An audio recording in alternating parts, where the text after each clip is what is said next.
สาธุสาธุสาธุเด้อข้าน้อยผู้ข่าหมอลำศูนย์ทอนรจนาขอน้อมนมัสการพระเถรานุเถระขอน้อมไหวแด่ดวงวิญญาณของพระเดชพระคุณพระอาจารย์ญาทานใหญ่มหาสุรเผยกิติสโรสาสอนที่ได้ละสังขารจากศิษย์สานุศิษย์และญาติโยมลูกหลานไปแล้วมื้อนี้ขออุทิศส่วนกุศลถวายลำลองในบทก่อนที่มีชื่อว่าสุดแสนอะไรย่าพอทานใหญ่แสนอะไรอาวรณ์และคิดฮอดเพิ่นหลายได้น้อพี่น้องเอ้ย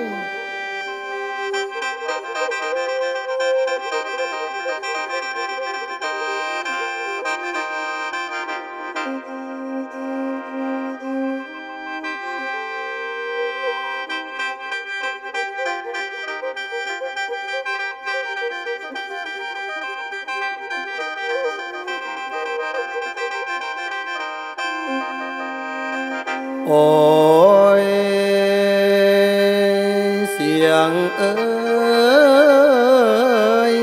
เสียงห้องให้อะไรนำพระโพธานเฮาเด้มาบัดนี้ฮอดเวลาละสังขารลูกหลานแสนโศกเศร้า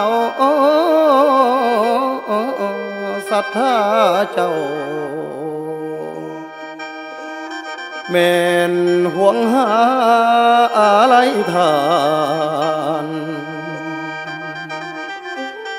พอท่านเฮาเด้นอโอ้ยโอ้ยโอ้ยโอ้ย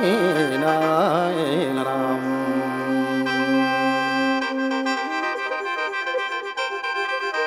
มาบัดนี้กันน้ำตาไว้บ่ได้เมื่อหูข่าวเป็นทางการ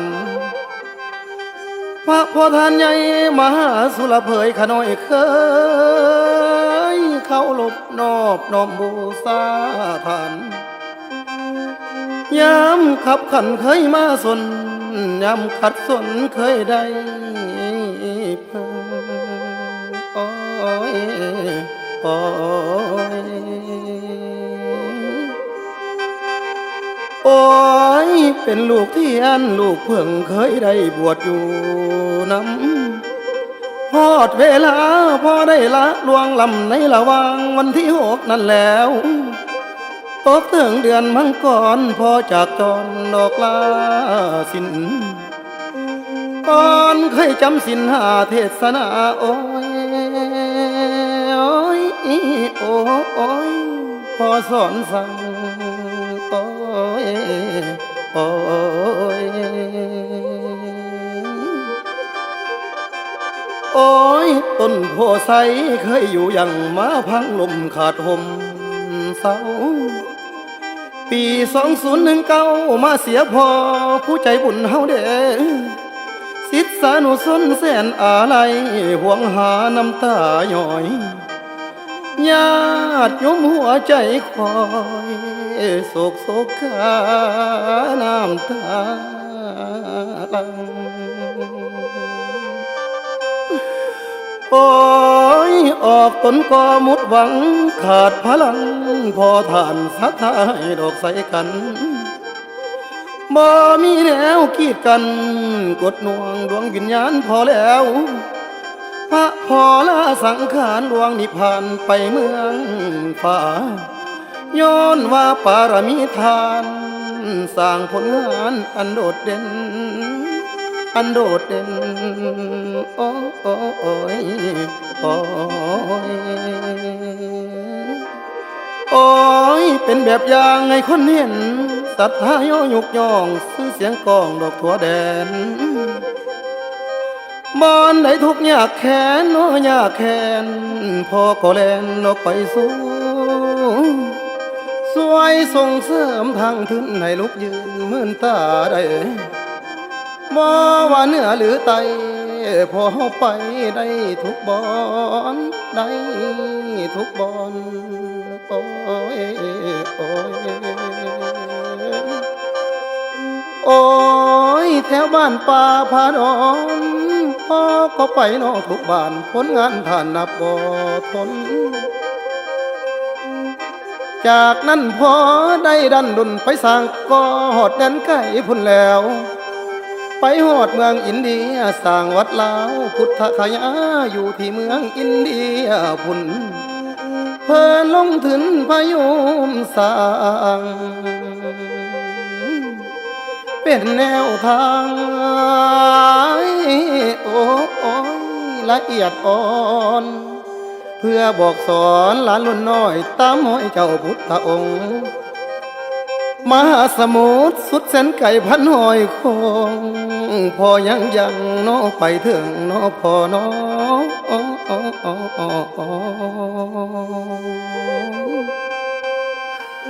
โอ้ยเหมือนอินทราอยู่ทางถึงแตงพอลงมาสู่สวนเป็นขบวนนำพาสร้างศาสนาพาให้หุงมาปรับปรุงก่อสร้างทางกรรมมนุษย์เฮาบอกสอนให้ลูกเต่าคนยุคใหม่หูจักศีลหูจักกินจักทานเข้าวัดว่าอามกว้างพอห่วงไหลโนเรือล้นสนุสนหุ่นเกิดใหม่หุ่นเกิดใหม่โอ้ยโอ้ยโอ้ยย่านหลงไหลสิ่งสัวหายบ่หันหน้าต่อพระธรรมผลงานพอมีเลิศลำเพิ่นเคยสวยแขวงสวรรค์พุ่นแล้วเมืองพระลานบ้านหลักไสพอทันไปนั่นสู่สวนหลายสมควรพอสร้างสนละประทานเมืองฝ่ายหนองสานำหงเฮียนเติมโอ้ยบ้านลักไสแสนป่าเปื่มพระคุณทานพ่อทานเฮาสวยเหลือให้ลูกเต่าได้มีอยู่โนมีกินนั่นแล้วมีบุญสินกินทานก็ซื่นบานหัวใจได้สร้างวัดวาอามให้มีพระสงฆ์ดำลงอยู่หลายเขตแขวงก็หับหูซื้อเสียงกองดอกสาไก่ให้มาเห็นก็ข้าไปยาทานใหญ่สุรเพยกิตติสโรสะสอนบนเพิ่นเนาทานคงหูวัดจอมเพชรที่ไหนหมู่เสื่อนไปสมให้ไปเบิ่งองค์เจดีย์ตั้งเจินเทินเหลืองเหลื่อมสง่างามห้อยพระบาทงามเลิศลำอยู่ในลุ่มองค์เจดีย์นี่แล้วมีพระนอนองค์ศักดิ์สิทธิ์ให้ทานมาบูชาได้พร้อมไปสมที่ในหมู่ขัดธนามนาวขาจอมโอ้โอ้โอ้ยโอ้โอ้ยโอ้ยต้นโพคำโพทองใกล้กับผมสีนาพระกระจายนั่นท่านสิเห็นยาสิได้ละเว้นสิ่งโดดเด่นประจักษ์ตานั่นแล้วคือพัทธสิมาให้เบิ่งเอามีสองสันมีหลายอันโนเหลือล้นเป็นผลงานพอสร้างก่อโอ้โอ้โอ้โอ้โอ้โอ้โอ้ยขอยกย่อเอกอ่างพอเฮาสร้างแต่สิ่งดีตกมาฮอดยุคนี้คนหุ่นใหม่ได้มาเห็นนี่แล้วถือว่าเป็นบุญตาพอสร้างมาแต่ข้าวกี่81 ปี61 พรรษาจึงได้มานอถึงวันสังขารพอละลวงโอ้โอ้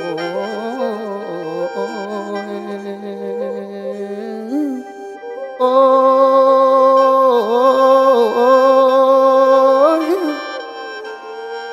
แต่ลูกหลาน เป็นห่วงศิษานุสนโศกเศร้าน้ำเจ้าบ่เอ็นดูด้วยน้องขอเสิดสู่บุญคุณพระพอทานสร้างตำนานให้ลูกหลานนั้นได้เห็น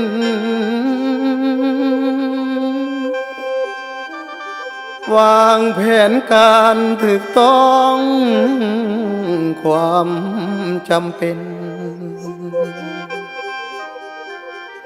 จนพ้นเด่นลูกหลานเห็นแสนภูมิใจสิหาไผมาแทนพระพอทานสืบตำนานสานต่อบ่เสื่อมสูญทำความดีสามัคคีพร้อมเกื้อกูลสวยคำจูนพัฒนาภาก้าวเดินขออัญเชิญวิญญาณทานให้ขึ้นสู่สวงสวรรค์หน้าผาไหลใจดังว่าข้าน้อยหมอลำสุนทรลจนาฝากเสียงมาเด้อโอ้ยลองขอย่อยองพอท่านเฮาพระคุณเจ้าแม่นใหญ่หลวงพวงเศร้าเสือแม่นสิ้นสมโอ้ยเด้อนอโอ้ยโอ้ยโอ้ยโอ้ยนายนา